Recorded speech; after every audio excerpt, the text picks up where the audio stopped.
শিব পার্বতীর বিবাহ কোথায় হয়েছিল আসুন জেনে নিই।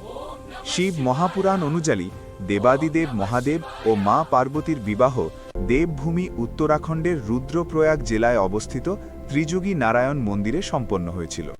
প্রায় 1980 মিটার উচ্চতায় অবস্থিত এই মন্দির আজও সেই পবিত্র মুহূর্তের সাক্ষী হয়ে আছে। এখানেই ব্রহ্মাদেব বিবাহ সম্পন্ন করিয়েছিলেন, বিষ্ণু ভগবান মা পার্বতীর কন্যাদান করেছিলেন এবং সকল দেবদেবী গন্ধর্ব নন্দী ও গণ এই দিব্য বিবাহের সাক্ষী ছিলেন।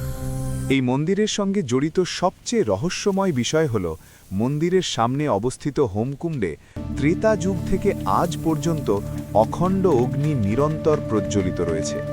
মান্যতা আছে এই অগ্নি শিব পার্বতীর বিবাহের সাক্ষী ছিল।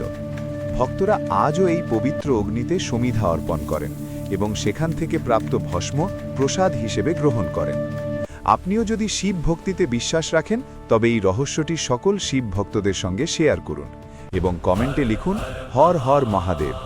ডিভাইন হিন্দুকে ফলো করতে ভুলবেন না।